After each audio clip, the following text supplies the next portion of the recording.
जय श्री राधे कृष्णा दोस्तों। एक साधु वर्षा के जल में प्रेम और मस्ती से भरा चला जा रहा था कि उसने एक मिठाई की दुकान को देखा जहां एक कढ़ाई में गर्मा गर्म दूध उबाला जा रहा था। तो मौसम के हिसाब से दूसरी कढ़ाई में गर्मा गर्म जलेबियाँ तैयार हो रही थी। साधु कुछ क्षणों के लिए वहां रुक गया। शायद भूख का एहसास हो रहा था या मौसम का असर था। साधु हलवाई की भट्टी को बड़े गौर से देखने लगा। साधु कुछ खाना चाहता था, लेकिन साधु की जेब ही नहीं थी तो पैसे भला कहाँ से होते।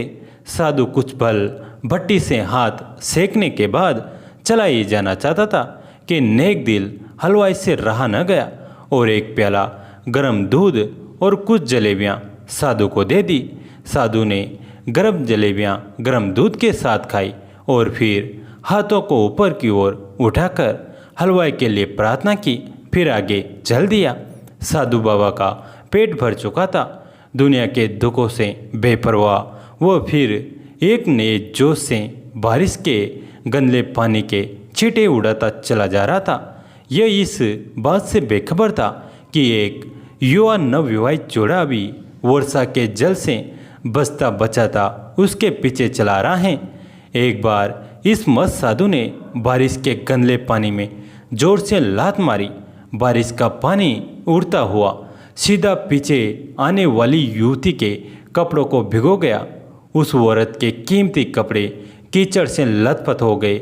उसके युवा पति से यह बात बर्दाश्त नहीं हुई, इसलिए वह आस्तीन चढ़ाकर आगे बढ़ा और साधु के कपड़ों को पकड़कर खींचकर कहने लगा, अंधा है, तुमको नजर नहीं आता, तेरी हरकत की वजह से मेरी पत्नी के कपड़े गीले हो गए हैं और कीचड़ से भर गए हैं। साधु हक्का बक्का सा खड़ा था, जबकि इस युवा को साधु का चुप रहना नाखुशगवार गुजर रहा था। महिला ने आगे बढ़कर युवा के हाथों से साधु को छुड़ाना भी चाहा, लेकिन युवा की आंखों से निकलती नफरत की चिंगारी देख वो भी फिर पीछे खिसकने पर मजबूर हो गई। राह चलते राहगीर भी उदासीनता से यह सब दृश्य देख रहे थे, लेकिन युवा के गुस्से को देखकर किसी की भी हिम्मत नहीं हुई कि उसे रोक पाते। और आखिर जवानी के नशे में चूर इस युवक ने एक जोरदार थप्पड़ साधु के चेहरे पर जड़ दिया। बूढ़ा मलंग थप्पड़ की ताप न झेलता हुआ लड़खड़ाता हुआ कीचड़ में जा गिरा। युवक ने जब साधु को नीचे गिरता देखा तो मुस्कुराते हुए वहाँ से चल दिया। बूढ़े साधु ने आकाश की ओर देखा और उसके होठों से निकला, वाह मेरे भगवान, कभी गरम दूध जलेबियाँ और कभी गरम थप्पड़, लेकिन तू अगर चाहे मुझे भी वही पसंद है। यह कहता हुआ वह एक बार फिर अपने रास्ते पर चल दिया। दूसरी ओर वह युवा जोड़ा अपनी मस्ती को समर्पित अपनी मंजिल की ओर अग्रसर हो गया। थोड़ी ही दूर चलने के बाद वे एक मकान के सामने पहुंचकर रुका। वे अपने घर पहुंच गए थे। वो युवा अपनी जेब से चाबी निकालकर अपनी पत्नी से हंसी मजाक करते हुए ऊपर घर की सीढ़ियां तय कर रहा था। बारिश के कारण सीढ़ियों पर फिसलन हो गई थी।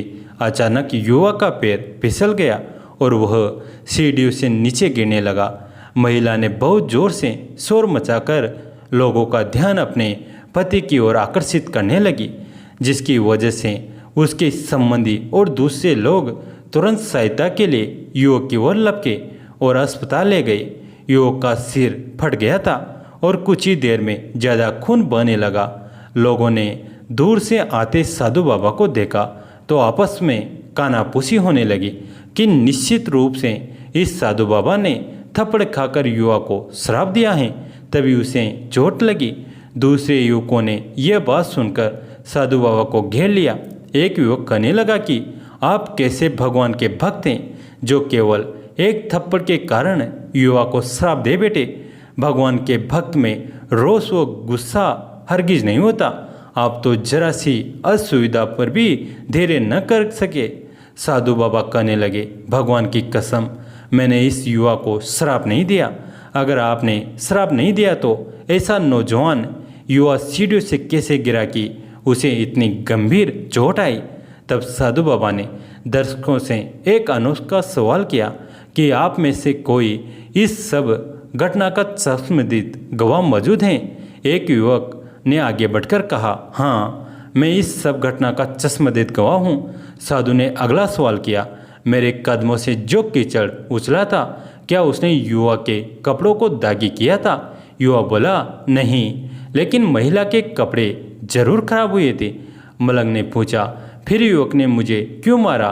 युवक कहने लगा, क्योंकि वह युवा इस महिला का प्रेमी था और वह यह बर्दाश्त नहीं कर सका कि कोई उसके प्रेमी के कपड़ों को गंदा करे, इसलिए उस युवक ने आपको मारा।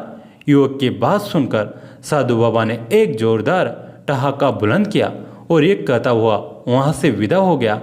तो भगवान की कसम, मैंने श्राप कभी किसी को नहीं दिया, लेकिन कोई है जो मुझसे प्रेम करता है।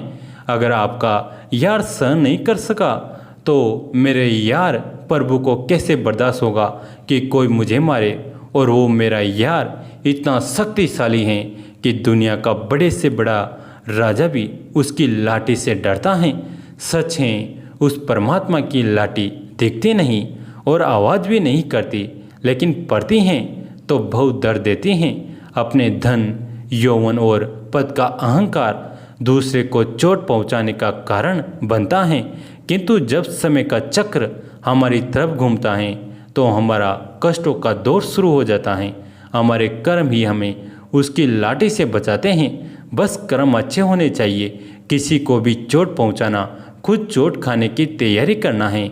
हमें अपने गलत कर्मों से डरना चाहिए, क्योंकि ईश्वर की लाठी में आवाज़ नहीं होती। जय जय श्री राधे जी। दोस्तों, कैसी लगी ये कहानी कमेंट करके ज़रूर बताएं। वीडियो को लाइक करें, चैनल को सब्सक्राइब करें, घंटी के बटन को दबाकर ऑल पर क्लिक करें। दोस्तों, इस कहानी को अपने दोस्तों के साथ, फैमिली के साथ शेयर जरूर करें। कहानी अंत तक सुनने के लिए आप सभी का तहे दिल से धन्यवाद।